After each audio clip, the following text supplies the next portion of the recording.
And there, you'll get an interference pattern, you'll get a resonance pattern, which has what he thought was two very nice properties. One was that the frequency didn't really depend on what the magnetic field did in here. It was just the average field which came into it. And the other one, to his delight, is he found that it was inherently a little bit more precise than the Rabi method. What I'm showing here is a comparison of resonance curves. This is the normal resonance curve with Rabi resonance. If you have the same length overall, you get a somewhat sharper curve there. So we thought that was very exciting, immediately put it to use in his lab. And then it only became apparent later how really important it is, because it's the basis of, I can't say most atomic physics today, but much of it.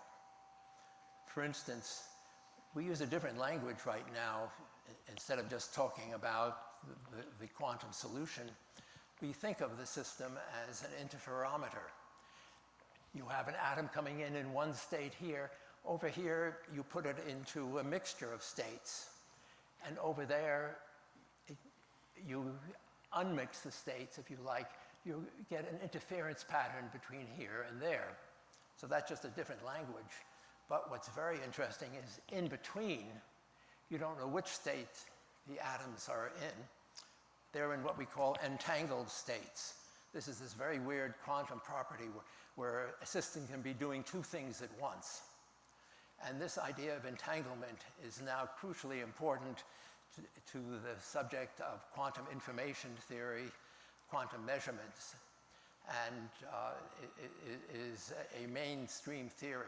So here's an example of how a new idea suddenly takes on new meaning, that you may not know what the idea is really good for at first, but if it is really new, it's likely to have unfold riches. And that's true of atomic clocks also. This is a picture of Ramsey. He got the Nobel Prize for this in 1989.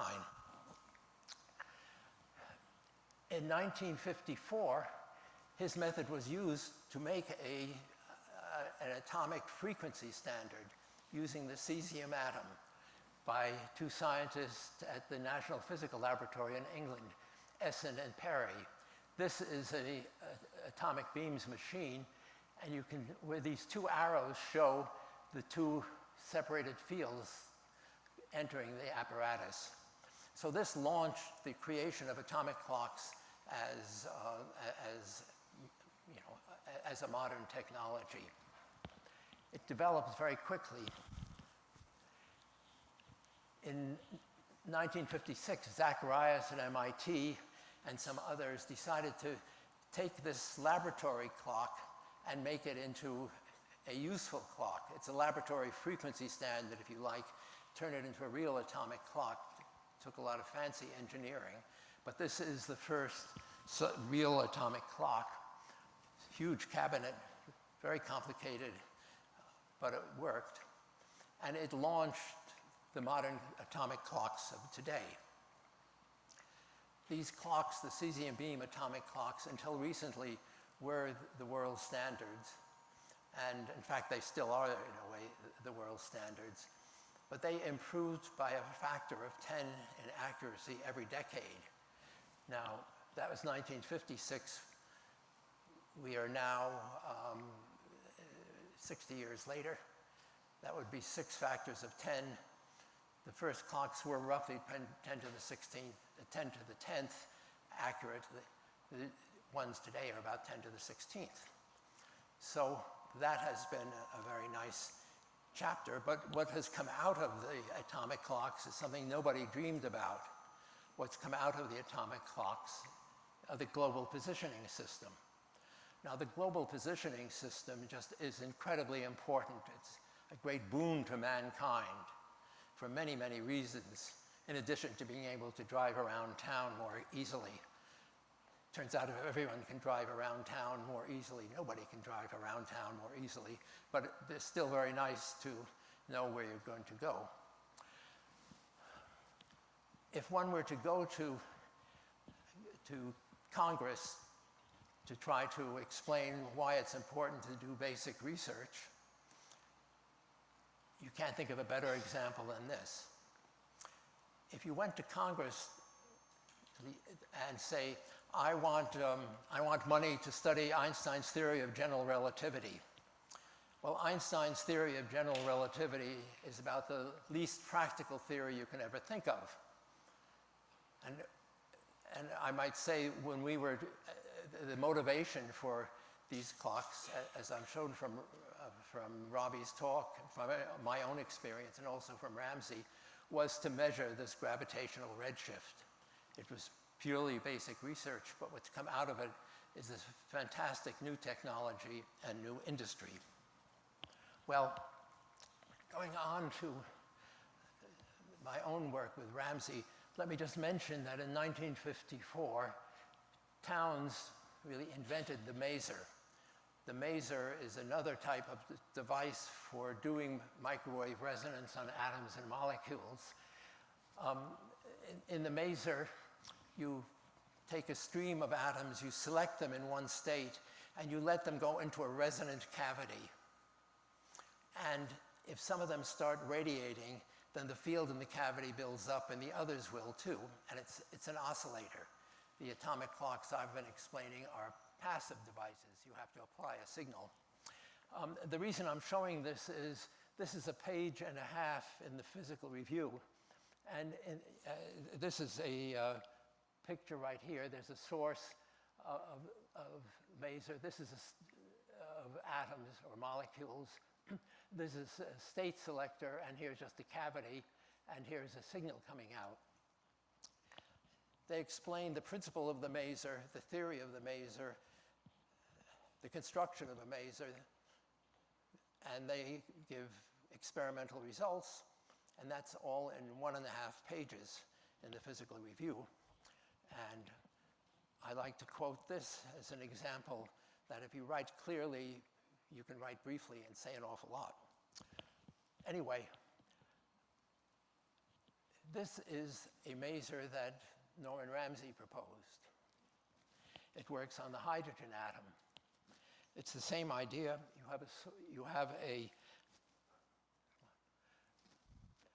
You have a source of atoms over here. You choose atoms in just the state that you want. They go into a microwave cavity, but they don't fly right through it. They go in and they bounce around and they spend a lot of time there, maybe a second instead of a millisecond. This means this thing would be 1,000 times more accurate than otherwise. And this is his proposal for making a hydrogen maser. And that he was just thinking about that when I came along, so I started working with him. I did an experiment just to see whether atoms can bounce at all and still maintain their state coherence. It turns out they could, and with that knowledge, we went on and built the hydrogen maser. And the hydrogen maser has turned out to be a very useful device. Yeah, this is a picture from the original publication of it, but it shows just the same thing. I mean, the important thing about it is the simplicity. Source, state selector, cavity, and a storage bulb. And there's what it looked like.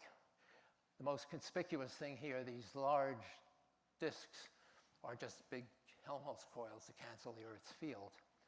And this is Norman Ramsey. This is myself. This was myself. And this was my student, Stuart Crampton. So the maser turned out to be surprisingly useful because of its simplicity. You don't need to make a very good oscillator. It oscillates for you. It turns out not to be good as a primary frequency standard, and the reason is the interactions of the atoms with the surfaces make the frequency a little bit predictable. Now, in the last 50 years, I've said we have had fantastic advances in clock technology, and in recent years, we've gone beyond the microwave frequencies for clocks to optical frequencies for clocks. I like to show this because this was from Ted Hensch's Nobel Prize lecture in 2005. Ted Hensch really invented modern laser spectroscopy. He was the first person to make it useful, and he is just an absolute genius at developing high-precision methods. And what he got the Nobel Prize for was developing a method which allowed you to do these experiments not at microwave frequencies, but at optical frequencies. And he predicted in 2005, he was extrapolating the precision of hydrogen, but that was really the precision of clocks. And if we continue this thing right down over to there, you're at about a part in 10 to the 19th, which has recently been demonstrated. Now, others contributed to the development of the clocks. Towns for the maser, Castlier, the separated oscillatory field method, Wolfgang Paul, the ion trap in 1989. So all of these people have played major roles in that creation. And now we have what we call this next generation that's gone beyond 10 to the 16th, is currently in the 10 to the 18th region, actually. And Junyi thinks one can go even much further than that. And what contributed to that was laser cooling, the optical frequency comb by Ted Hensch and John Hall, and other quantum control techniques by David Wineland. Now, in a sense, the hydrogen maser is now obsolete. It can't reach those precisions. But it's still very useful. If you go into any primary frequency laboratory where they have machines around, atomic beams machines, there's usually a maser or two sitting over in the corner. And the reason is it's so reliable. They're invaluable for making sure everything is working and keeping running. And if you go to any laboratory involved in very long baseline radio interferometry, this is the technique in which essentially you can turn the whole Earth into a giant radio telescope with fabulous precision. That works because each of these laboratories has a hydrogen maser as a local reference, and then they bring the signals together. So this amazing form of radio frequency spectroscopy in space has taught us a lot about the universe, which we never knew before. We have the highest resolution images of the distribution of hydrogen in space from that. We weren't thinking about that at all, of course, much like the GPS, but those are the kind of things which come out when you have a new technology. Well, okay, yeah. First of all, we not only know about Einstein's prediction, it's essential that you take it into consideration in designing the GPS system. If you neglected it, you'd be in serious error. Fantastically precise checks on whether the fundamental comments are changing. A revolution in spectroscopy and the precision of spectroscopy. And in astronomy, very long baseline. So this suggestion of Robbie that maybe you could use this method to make an atomic clock, you see, has had fantastic consequences. This is what one can expect when you have a new direction in physics. And this is why it's so exciting to be working in physics. Even if you can't think of anything useful that'll come out of what you do, just the new knowledge is bound to pay off one way or another. And in some cases, it really pays off tremendously. Well, Rydberg atoms and cavity QED. This is Ed Purcell. Some of you may be using his textbook in E&M, which is a classic book. He was a professor at Harvard, a wonderful person. Someone said, whenever you talk to Ed Purcell, you go away feeling better, because he had such a nice way of understanding things and clarifying things.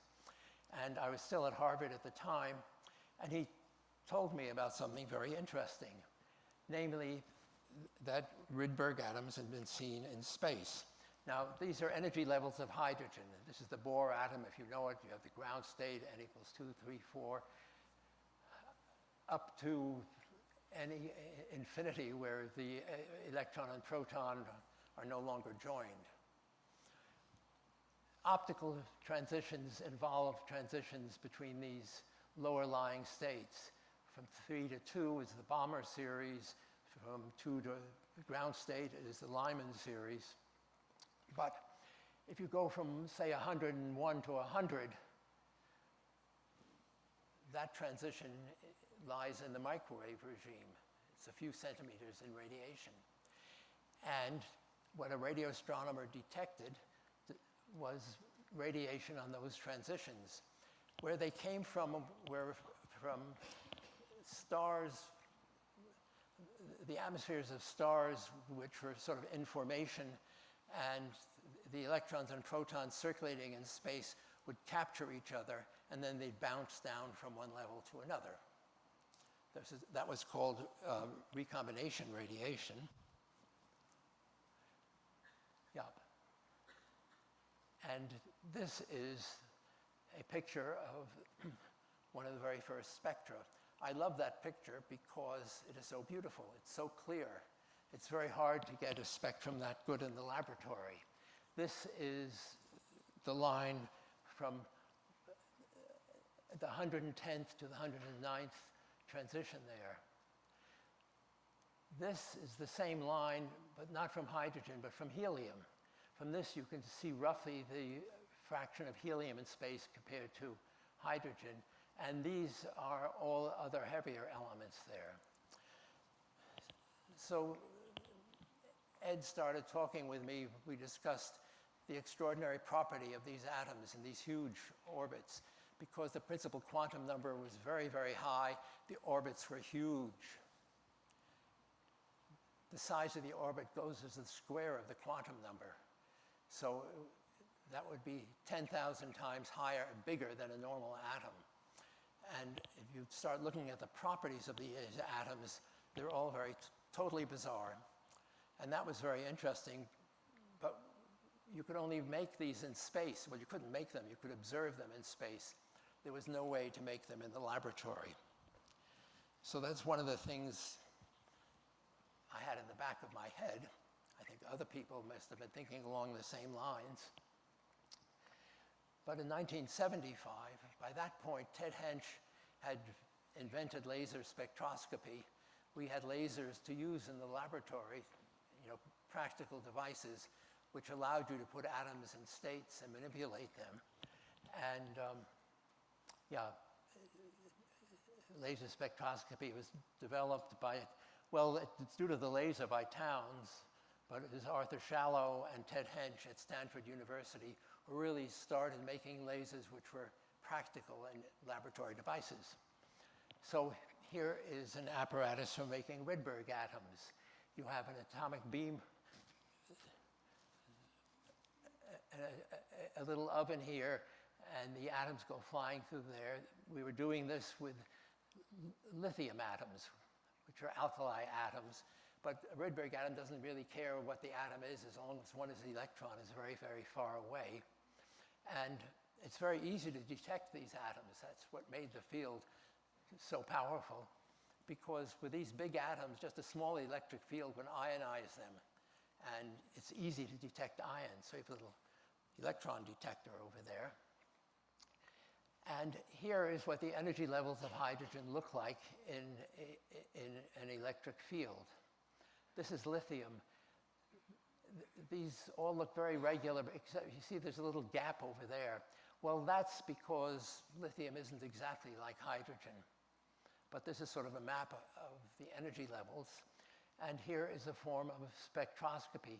What we're doing is sweeping the laser at that electric field and that electric field, and then plotting all the spectra like that. And you can see, you can match them up right on with the energy levels. So it's a very nice way of looking at rather complex atoms. Here are the energy levels of a hydrogen atom in a magnetic field. Well, actually, this is lithium. But these are starting to look rather complicated. And we got very interested in this problem because one thinks that all problems with hydrogen atom can be solved. It turns out this is a very difficult problem to solve. The problem is, what is the motion of an electron around a proton in the presence of a magnetic field, say, like that? And we became very interested in trying to understand that. We tried to understand this as a problem in quantum mechanics, because that's the language we like to think in. Well, it turns out that if you look up here, and if you look at the classical motion of the system, the classical motion becomes chaotic. You know, chaotic motion is motion in which the smallest change in initial conditions produces huge changes in the motion in a while. It's a very fascinating subject, chaos is, but the question of the connections between chaos and quantum mechanics is even more fascinating, because quantum mechanics doesn't appear to leave any room for chaos. That quantum motions eventually are all periodic repeat. Chaotic motions never repeat. So we became very interested in that, and we worked on that problem for some years, and others worked on them too. But another thing one could do with cavity QED was to pursue another idea that I'd really gotten originally from Purcell. Purcell pointed out in nuclear magnetic resonance that if you look at the lifetime for spontaneous emission of atoms in say, nuclei in a magnetic field, the lifetimes for going from, if they're in an upper state, to go to the lower state, this is a process called spontaneous emission. And all atoms, all quantum systems, will eventually go down to their ground state by emitting the energy through some emission process. That's called spontaneous emission. And you normally neglect it at the long frequencies of, the long wavelengths of magnetic resonance experiments. But Purcell pointed out that if you put these atoms in a good resonator, in a high Q cavity, the spontaneous rate is increased. That was just sort of a side comment, an interesting observation that physicists publish. It had very little practical consequence at the time, but once we could start making these Rydberg atoms, I just wondered whether one might be able to see this effect. In fact, what I was looking for was the opposite effect.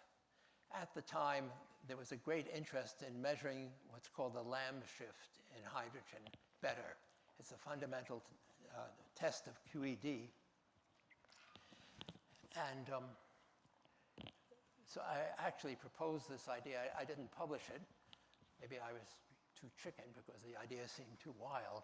But the Lamb shift is in hydrogen, if you look at the ground state, the 1s, the 2s state, and the 2p state, by the simple Dirac theory, should be exactly the same. That was the best theory of atomic structure at the time.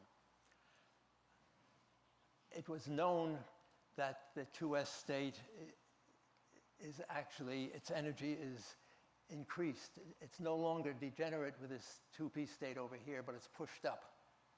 That was discovered by Willis Lamb in 1948. He received the Nobel Prize for that. And it was a key test of relativistic quantum electrodynamics. And the problem was it was very difficult to measure the Lamb shift with very high accuracy.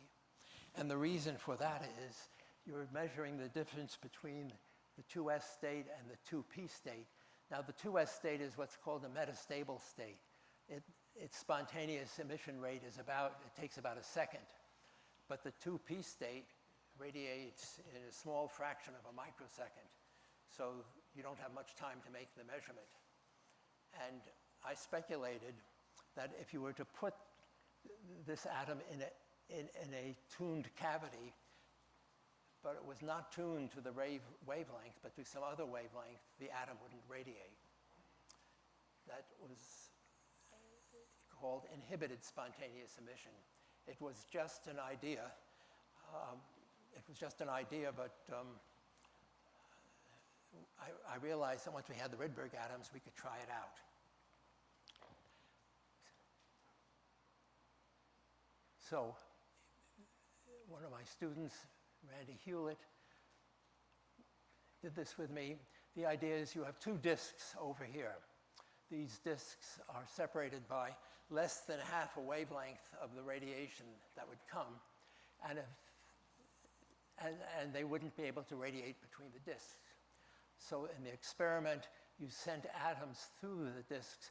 Instead of varying the distance of the disks, you could change the wavelength by changing the electric field. And here's what we see. Atoms come through, but most of these atoms, many of them had decayed before they got to the other side. When you get to this cutoff region where they can no longer radiate, the lifetime goes way up. So this is it's a rather crude demonstration, but it does demonstrate what's called inhibited spontaneous emission. And that generated a lot of interest in the interactions of atoms with a vacuum, with the radiation field.